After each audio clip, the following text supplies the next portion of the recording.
अलीज़े, ये देखो रानिया की शादी की तस्वीर।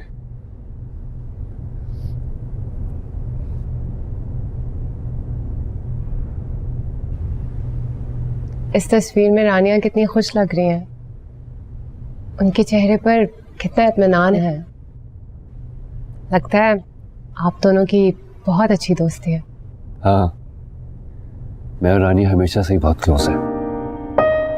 बड़े नखरे उठवाए उसने मुझसे। कैन यू इमेजिन, आधा दिन उसकी शॉपिंग के लिए ख्वार हुआ मैं। खुश कैसे रहा जाता है, मोमेंट्स को कैसे एंजॉय किया जाता है, रानिया से बेहतर कौन जानता था। लेकिन अब जब मैं उसे जिंदगी से बेजार, बुझा हुआ देखता हूं तो तुम अंदाजा भी नहीं कर सकती मेरी बेबसी का। और अफसोस की बात यह है कि मैं ऐसा कुछ भी नहीं कर सका उसके लिए जिससे मैं उसे जिंदगी की तरफ वापस ले आऊं। उनको तकलीफ में देखकर मुझे भी बहुत बुरा महसूस होता है, ये जानते हुए कि उनकी इस तकलीफ की वजह मैं खुद हूं। नहीं, तुम्हारा कोई कसूर नहीं है। रानिया ने शामिर से जुनून की हद तक मोहब्बत की है। वो मर चुका है, रानिया ये मानना ही नहीं चाहती। तभी इतना वक्त गुजरने के बाद वो इस बात को तस्लीम करने को तैयार ही नहीं है कि शामिर जा चुका है।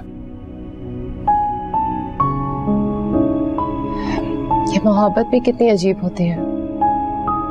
इसमें मुब्तला होने वाले को खुशी से ज्यादा तकलीफ ही मिलती है। ऐसा ही है, बिल्कुल ऐसा ही है। क्या तुमने कभी किसी को ऐसे चाहा? गल सुन मैंने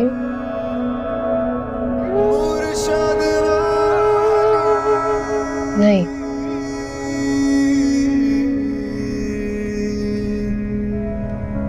और आपने?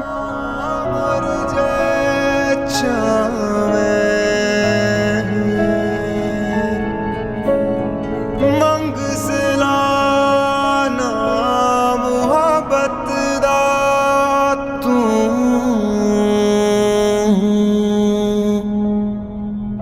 आप बख्शया जावे।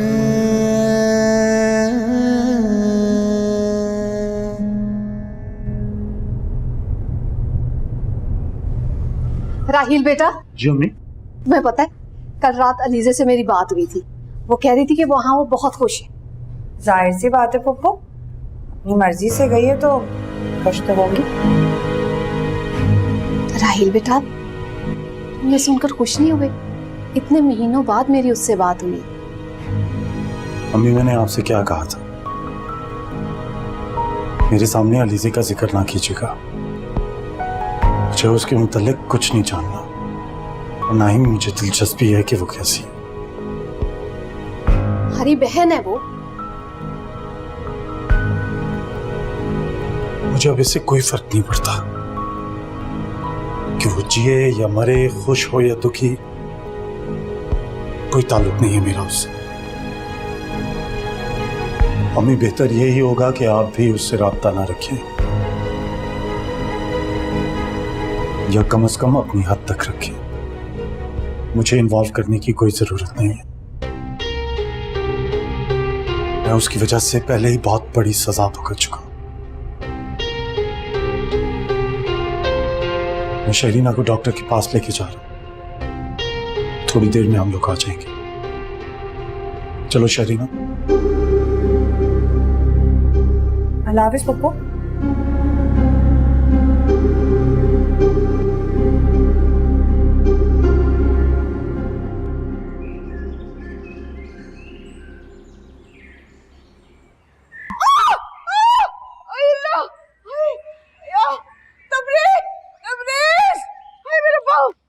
ये क्या हुआ? अरे बड़ा दर्द है, अरे बड़ा दर्द है मुझे। या अल्लाह, या अल्लाह, या अल्लाह, बहुत दर्द हो रहा है। इधर बैठे, बहुत दर्द हो रहा है। बैठे, इधर बैठे। अरे अल्लाह, क्या कर दिया आपने? नहीं दिखाई मुझे अपना पाँव। क्या हुआ? बहुत दर्द है। अरे अल्लाह, इसका पाँव मुड़ गया। मोच तो नहीं आ गई? अरे बहुत दर्द है। मैं ऐसा करता हूँ, आपको डॉक्टर के लेके चल।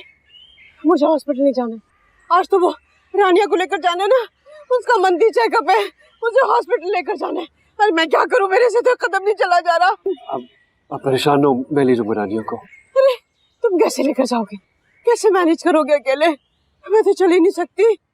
आप परेशान हो, मैं अलीजे को ले जाऊंगा साथ। जाहिर है, अरे अब तो मजबूरी है, इसी को लेकर जाना पड़ेगा ना। क्या करूं मैं? प्लीज आप रिलैक्स करें, अब मेरे लिए दवा लेकर आओ। अल्लाह, पेन किलर भी ले आना। मैं आपको दवा लगा दूँ ताकि आपका दर्द थोड़ा सा कम हो जाए। दिखाओ मुझे, दिखाओ। बस बस, आराम से, आराम से।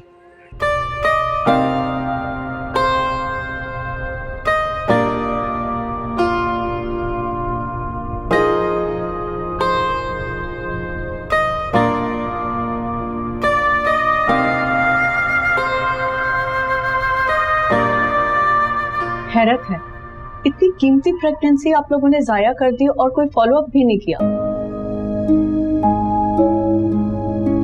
प्लान कर रहे थे, समझने में वक्त लग गया। हालांकि आप लोगों को ये वक्त जाया नहीं करना चाहिए था। खैर, मैं शरीना के कुछ टेस्ट करवाना चाहती हूँ, रिपोर्ट्स आ जाएं तो फिर हम आगे बढ़ते हैं। ठीक है डॉक्टर।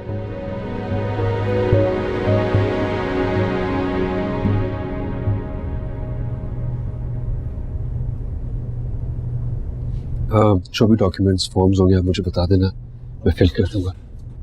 हो गई कंसल्टेशन डॉक्टर से? नहीं, अभी अंदर चेकअप चल रहा है। तुम्हें तो कुछ नहीं चाहिए? मुझे नहीं, थैंक यू। ये कुछ टेस्ट हैं, इनमें से कुछ तो अभी हो जाएंगे और कुछ के लिए आप लोगों को अपॉइंटमेंट लेनी पड़ेगी। मैं रिसेप्शन पे कॉल कर देती हूँ, मोस्ट लाइकली वो आप लोगों को एडजस्ट कर देंगे। Thank you doctor.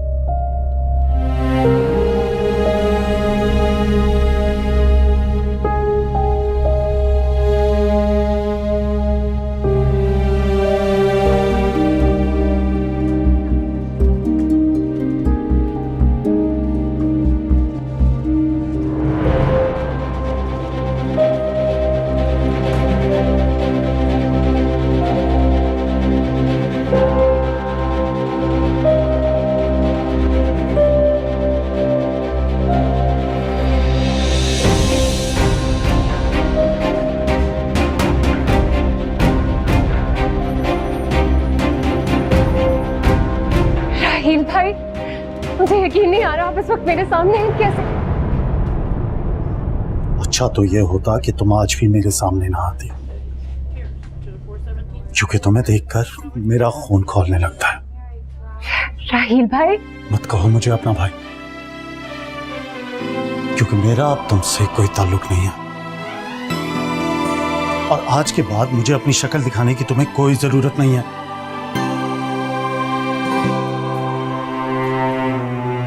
घर आने का तो तुम सोचना भी मत, क्योंकि हमारे लिए अब तुम मर चुके हो।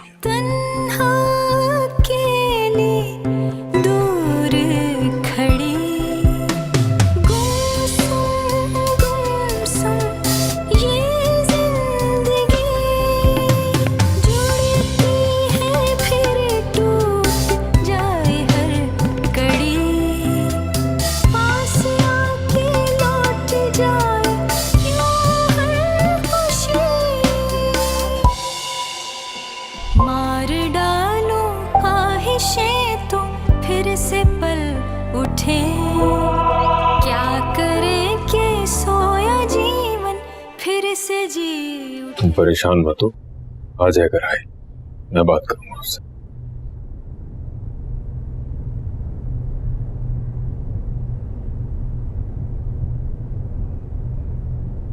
ये राहील को क्या हुआ? शहरीना, राहील इतने गुस्से में क्यों गया है? तुम तुम दोनों तो हॉस्पिटल गए थे, क्या हुआ? ये सब आपकी अलीजे की मेहरबानी। अलीजे? जी, उसी से मिलने के बाद इनका मूड इतना खराब था। राहील अलीजे से मिला? कहाँ? हॉस्पिटल में, जहाँ मैं चेकअप कराने गई थी, उसी के लिए। या अल्लाह खैर। शहरीना मुझे बताओ कि अलीजे ठीक तो है ना? आपकी बेटी बिल्कुल ठीक है, और सिर्फ ठीक नहीं, वो तो बहुत खुश है। औलाद खोने का गम मेरे हिस्से में लिखा गया था। आप फिक्र ना करें, बहुत खुश है आपकी बेटी। इसका मतलब अलीजे को कॉल करो, पूछो ना हॉस्पिटल क्यों गई थी, ऐसी क्या इमरजेंसी हो गई थी? मैं उससे पूछ लूंगी, लेकिन मुझे नहीं लगता कि वो किसी तकलीफ या परेशानी की वजह से हॉस्पिटल गई थी। पागल है वो भी, शायद मुझे यही खबर देना चाहती थी, जो बार बार कह रही थी कि मैं खुश हूं।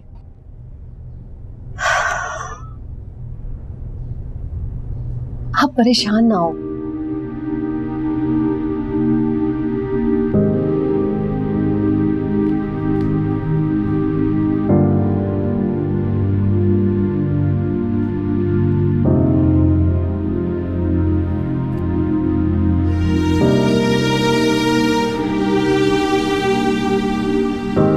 मेरी भी क्या किस्मत है, औलाद की खुशी के लिए बरसों से तड़प रही हूँ, मगर मेरी हसरत ही रह गई। हाँ, नसीब वाली तो अलीजे है, खुशियां सदा उस पर मेहरबान रही हैं। अब भी देखिए, यहाँ आप सब उसकी फिक्र में हलकान हो रहे हैं, और वो कुदरत भी ना जाने कैसे इंसाफ करती है।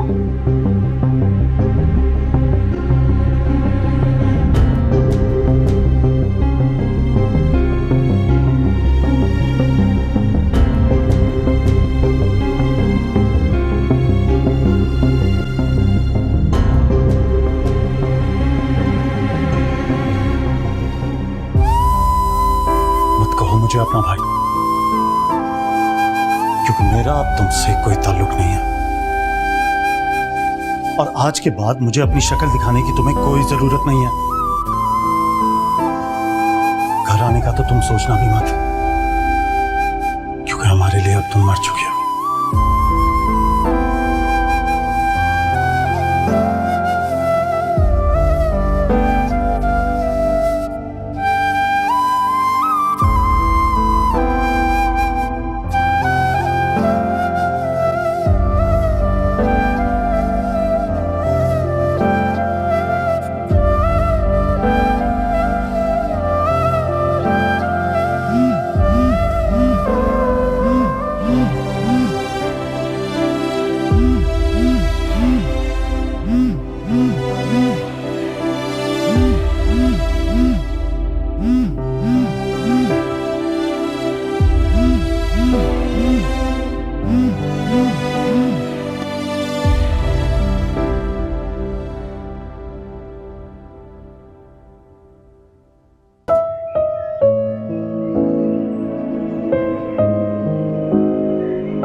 मैं समझ सकता हूँ इस वक्त तुम किस तकलीफ से गुजर रही हो।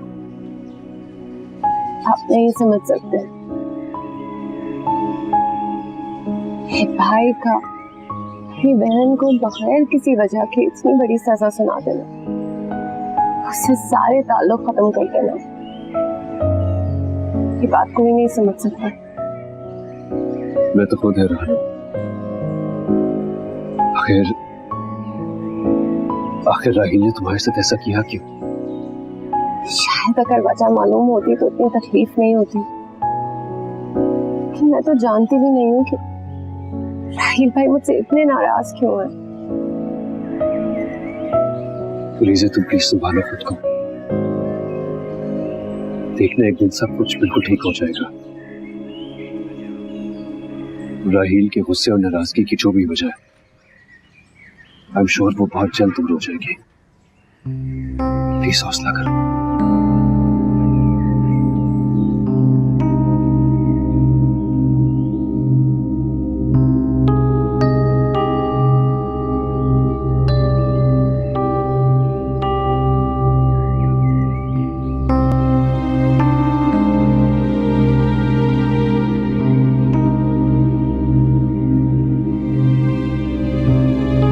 एक पल को तो मेरे पैरों तले जमीन ही निकल गई थी।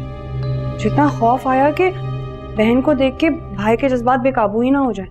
चलो अब तो तुम्हारा खौफ दूर हो गया ना। वैसे राहील ने उससे जिस तरह से बात की थी ना, मुझे अब तसल्ली हो गई है कि वो उससे राब्ता करने की दोबारा कोशिश नहीं करेगी। खौफ खत्म हुआ। अगर अलीज़े को उस जगह देखकर मेरे दिल में जो आग लगी है वो इतनी जल्दी बुझने वाली नहीं है। क्या बहुत खुश थी वो? मेरा मतलब है इतने बड़े घर की बहू है, ठाट बाट तो होंगे उसके। होलिया पर गौर नहीं किया मैं। और आपने भी सारी बात सुन ली, मगर ये सवाल आपके जहन में नहीं आया कि वो आखिर हॉस्पिटल में क्या कर रही थी? अरे हाँ, मुझे ख्याल ही नहीं आया। हॉस्पिटल क्या करने गई थी? शादी के बाद एक लड़की गायनोकोलॉजिस्ट के पास क्यों जाती है? तो इसका मतलब वो... जी, ऊपर वाले की नाइंसाफी तो देखिए। सारे खसारे मेरे हिस्से में डाल दी, मेरी कोख सुनी कर दी। और अलीज़े की गोद इतनी जल्दी भर दी।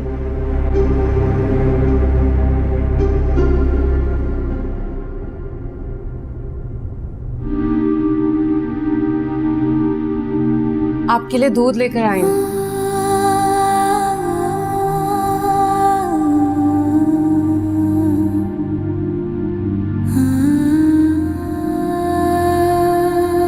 रुको।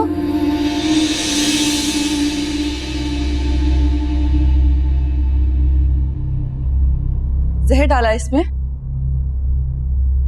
नहीं। क्यों नहीं मिलाया? मिलाया है ना इसमें जहर? मैं तो मरना चाहती हूँ ना। मुझे मार दो मुझे भी। मारो मुझे भी। मेरे शामीर को तो मार दिया ना तुमने, मुझे भी मार दो। मारो मुझे। मारती क्यों नहीं हो? मारो क्यों नहीं मारी हो? मार दो मुझे भी। मार क्यों नहीं देती हो? मुझे भी मार दो। मुझे भी मार दे। शामीर को मार दिया इसने, मारती क्यों नहीं हो? मुझे भी मार दो। क्यों किया इसने ऐसा? मैं देखता हूँ। मार दे, मैं नहीं जीना चाहती।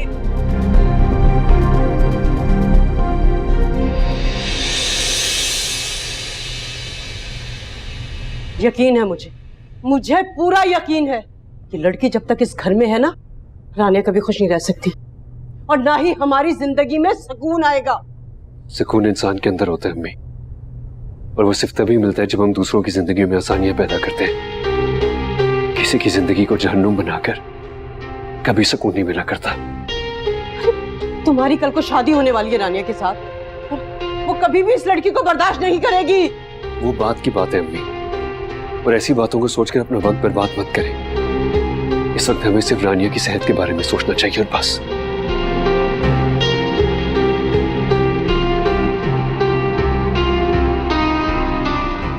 न जाने और क्या क्या छुपा इन लकीरों में।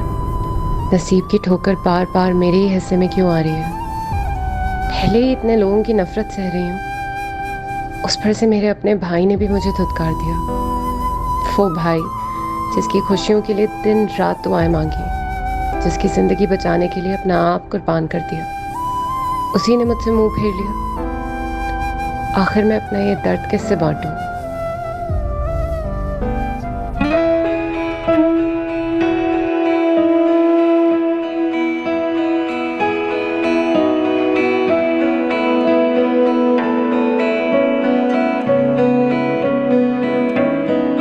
गल सुन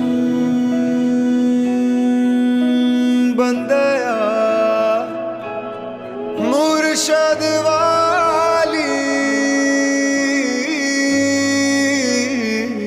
तुम ठीक कहती हो, मोहब्बत वाकई एक बड़ा बवाल है, लेकिन जानती हो सबसे ज्यादा तकलीफ दे क्या होता है? जिससे मोहब्बत और उसे पता भी ना चले। और अब मैं इस अजियत से छुटकारा चाहता हूँ अली से, इसलिए मैं वो बात जो आज तक तुमसे ना कह सका, आज तुमसे कहकर अपने दिल से ये बोझ उतारना चाहता हूँ। आप बख्शिया जावे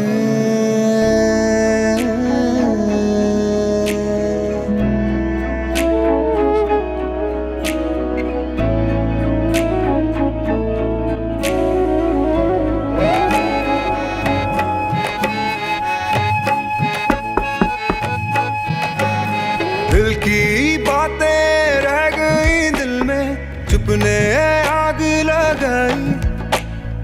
ऐसा पल भी आ नहीं पाया, देता इश्क दुहाई। ओ दिल की बातें रह गई दिल में, चुपने आग लगाई। ऐसा पल भी आ नहीं पाया, देता इश्क दुहाई। है वो मौत की घड़ी कोई जब ना मिले, शब गम के सिवा कोई शब ना मिले, ना मिले ना मिले ना मिले ना मिले, जिसे यार ना मिले उसे रब ना मिले, ना मिले ना मिले ना मिले ना मिले, जिसे यार ना मिले उसे रब ना मिले।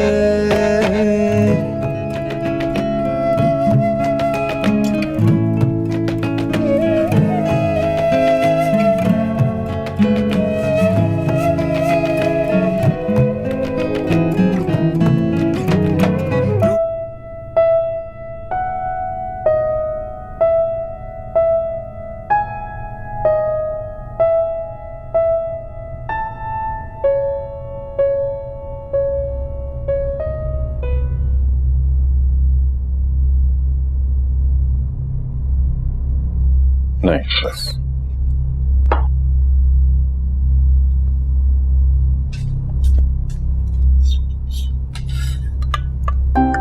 बस खाना तो खा ले। मुझे भूख नहीं। भूख तब उड़ती है जब हम खुद परेशान होते हैं, अपने किसी प्यारे को तकलीफ में देखते हैं। बैठो।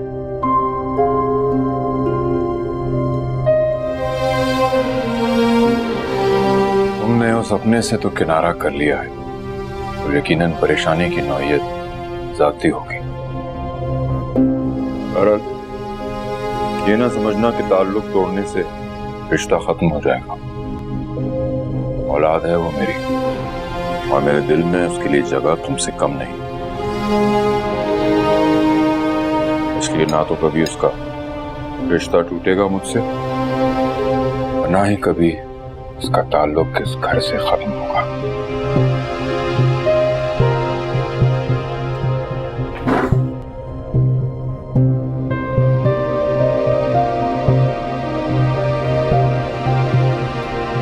राहील,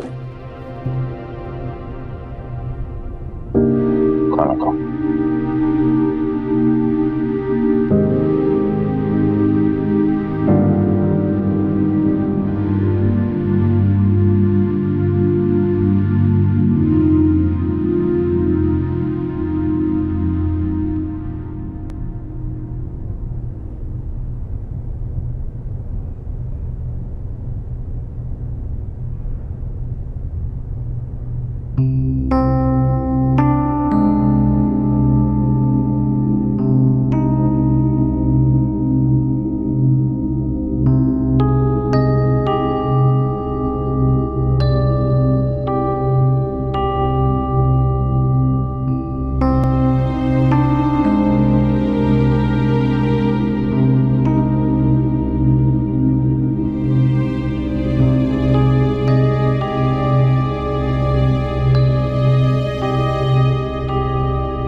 अम्मी आपकी मेडिसिन मैं ले आया हूँ, और ये वाली जो दवाई है ना,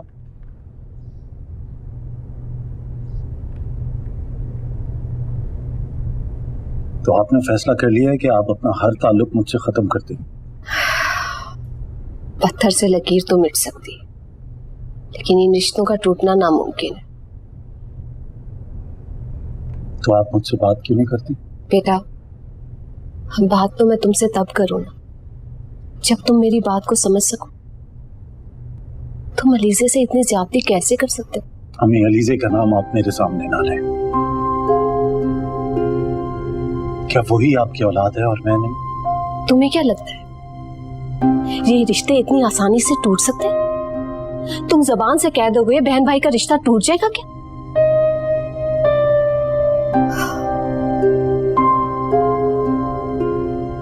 राहिल बेटा, अलीजा से ऐसी ज्यादती मत करो। तुम नहीं जानते कि वो कितना दर्द सह रही है। आपको सिर्फ उसकी फिक्र है। आपको इस बात का अंदाजा है कि मैं किस अज़ियत से गुजर, शरीना बेचारी किस दर्द से गुजर रही है? इस बात की फिक्र है आपको? हाँ बेटा, सब जानती हूँ, लेकिन इस सब में अलीजे का कोई कसूर नहीं। तो और किसका कसूर है? ये सब कुछ अलीजे की वजह से ही हो रहा है। आपको अगर उस पर भरोसा करना है तो आप कीजिए, मैं नहीं कर सकता।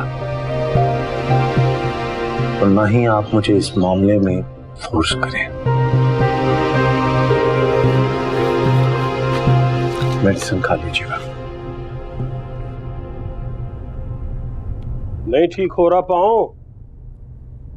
तकरीबन ठीक हो गया है, बस थोड़ी सी स्वेलिंग बाकी है।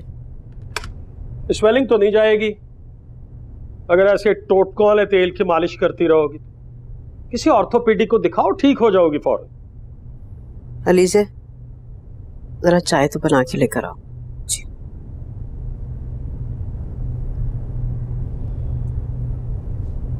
अरे डॉक्टर की दवा भी ले रही हूं मैं, लेकिन जिस तरह से लड़की मालिश करती है ना, उससे जो मुझे आराम आता है, अरे ऐसा असर तो कोई दवा भी नहीं कर सकती। तुम्हें आदत हो गई है इससे खिदमत करवाने की, अच्छा लगने लगा है तुम्हें, या फिर तुम भी अपने बेटे की तरह उससे इम्प्रेस हो गई?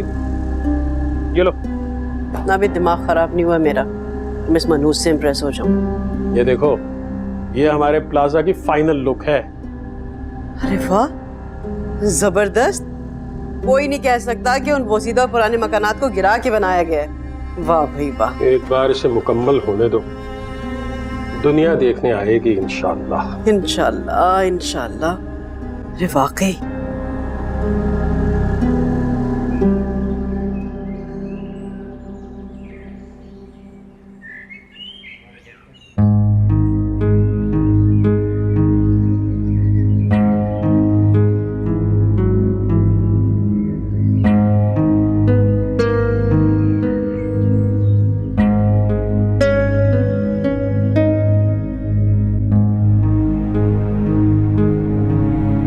अलीज़ा, यहाँ ऐसे खड़ी क्या सोच रही हो? वो खूबसूरत पल जो रेत और पत्थरों के मकान के साथ ही टूट गए, पता नहीं अब उन यादों का क्या ठिकाना होगा। जो टूट गया वो सिर्फ एक चारदीवारी थी। मेरा और राहिल भाई का पूरा बचपन गुजरा है उस घर में। हमारी बहुत सारी यादें हैं जो उस घर के साथ ही टूट गई। यादों का बसेरा दिल में होता है, रेत और पत्थर के मकानों में नहीं। वो लम्हे आज भी तुम दोनों के पास महफूज हैं। एंड ट्रस्ट मी, उन्हें तुम लोगों से कोई नहीं छीन सकता। एनीवे, मैं सोच रहा था कि राहिल से मिल लूं। क्यों? आप क्यों मिलेंगे उनसे? उससे बात करना चाहता हूं, उसे समझाना चाहता हूं कि तुम कितनी हर्ट हो उसके इस रवैये से। नहीं, मुझे नहीं लगता कि आपको मिलना चाहिए उनसे। मैं पहले अम्मी से बात करती हूँ, उनसे पूछती हूँ कि वो मुझसे नाराज हैं क्यों। ठीक है, अगर तुम्हें ये मुनासिब लगता है तो जैसे तुम्हारी मर्जी। मैं बस ये चाहता हूँ कि तुम किसी भी तरीके से स्ट्रेस से निकलो अली से। अगर ये इतना आसान होता तो मुश्किल ही क्या थी फिर। ये लड़की, तुम अभी तक यहाँ खड़ी हो? मोहसिन वहां कब से चाय के लिए आवाजें दे रहे हैं। मैं लेकर आती हूँ।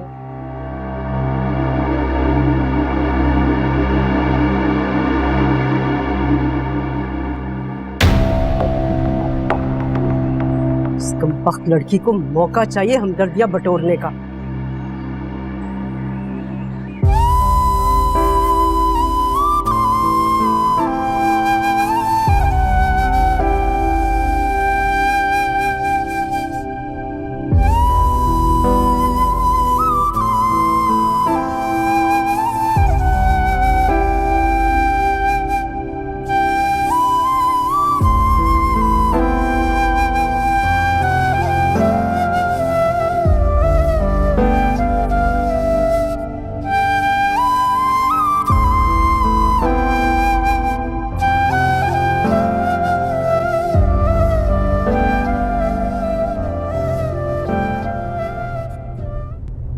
ये इसका फोन क्यों बंद जा रहा है? क्या करूं मैं? अस्सलाम वालेकुम। वालेकुम अस्सलाम। आज आप ऑफिस से जल्दी आ गए? हाँ, वो कुछ तबीयत ठीक नहीं थी, सोचा घर जाके आराम कर रहा हूँ। खैरियत क्या हुआ आपकी तबीयत को? कुछ नहीं, बस थोड़ी थकावट है। हमारे हालात और हमारी उलझने हमें थका देती हैं। ठीक कह रहे हो। एक परेशानी खत्म होती है तो दूसरी शुरू हो जाती है। न जाने हमारी मुश्किलात कब खत्म होगी या फिर हमारी जिंदगी खत्म हो जाएगी। अल्लाह से हमेशा अच्छी उम्मीद रखनी चाहिए। मुझे लीजे की बहुत फिक्र हो रही है। आप खुद सोचिए, राहील के रवैये की वजह से हमें इतनी तकलीफ पहुंची। आप उस मासूम ने किस दिल से उसकी बेरुखी बर्दाश्त की होगी। मेरा दिल भी इसी बात पे खुल रहा है कि कम से कम राहील को अलीजे से वो सब बातें नहीं कहनी चाहिए थी। उस समय ये भी भूल गया कि उसका कितना बड़ा एहसान है हम पर। तुम अलीजे से फोन करके कहना कि राहील की बातों से परेशान होने की जरूरत नहीं है और हमारे जीते जी हमारा ताल्लुक उससे कभी खत्म नहीं हो सकता। मैं उसी को कॉल कर रही हूँ, पता नहीं उसका फोन क्यों बंद जा। तुम्हें खुद कॉल कर लेगी वापस, पहले भी तो उसने तुम्हें फोन किया था। हाँ ये तो है। खैर इन हालात में ये बात तसल्ली की है, लीजे की शादी जिन हालात में भी होगी उसने उस घर में अपनी जगह बनाई, वहां वो खुश। मेरी दुआ है कि अल्लाह उसे हमेशा खुश और आबाद रखे बस। आमीन आमीन।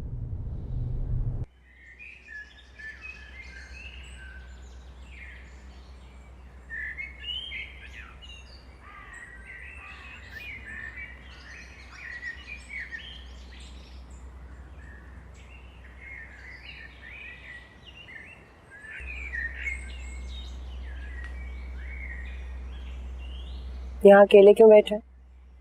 क्योंकि मैं यहाँ कुछ देर अकेले बैठना चाहता हूँ। तुम चली जाओ यहाँ से, मुझे डिस्टर्ब ना करो। ये भी खूब रही।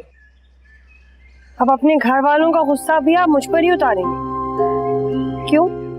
क्योंकि मैं गुनहगार हूँ। मैं वो लड़की हूँ जिसके पीछे दो दो लड़के लगे हुए थे। क्या मेरी वजह से उनमें से एक का कत्ल हुआ और आपको मौत की सजा? तो फिर आप ये भी कहेंगे कि मैंने अपना बच्चा भी खुद खत्म किया? शरीना बस कर दो, चुप हो जाओ। तुम जानती हो कि ये बातें मुझे कितनी अजियत पहुंचाती हैं, लेकिन तुम बार बार इन्हीं को दोहराती हो। राहील, मेरे खामोश हो जाने से हकीकत तो नहीं बदल जाएगी। देखिए, आप जब एक फैसला कर ही चुके हैं तो फिर क्यों उनकी परवाह करते हैं? कहने दे उन्हें जो भी वो कह रहे हैं। उन दोनों की आंख पे तो अलीजे की मोहब्बत का पर्दा चढ़ा हुआ है। तो क्या हम सब कुछ जानते बूझते हुए भी, देखभाल कर भी क्या अंधे बने रहे? मैं अभी का दिल नहीं दुखा सकता, मगर आप उनका दिल नहीं दुखाना चाहते। आपको अभी भी उन्हीं की फिक्र है, और वो उन लोगों को तो सिर्फ अपनी एक ही औलाद का दुख नजर आता है बस। हमारी तकलीफ से उन्हें कब कला कोई परेशानी हुई, मैं वो वक्त नहीं भूल सकती जब लोग क्या क्या बातें कर रहे थे और आप भी मेरे पास नहीं थे, और ये दोनों तब भी अलीजे का ही साथ दे रहे थे। राहिल, मेरी माँ ने तो परेशान होने की जरूरत नहीं है। आप माँ बाप है ना आपके, अभी खफा हैं, कब तक रहेंगे खफा? लेकिन आपको अपने हथियार डालने की जरूरत हरगिज नहीं है। वो महारानी वहां अभी ऐश कर रही होगी, लेकिन यहाँ हम सबकी जिंदगी अब तक उसकी वजह से जहन्नम बनी हुई है।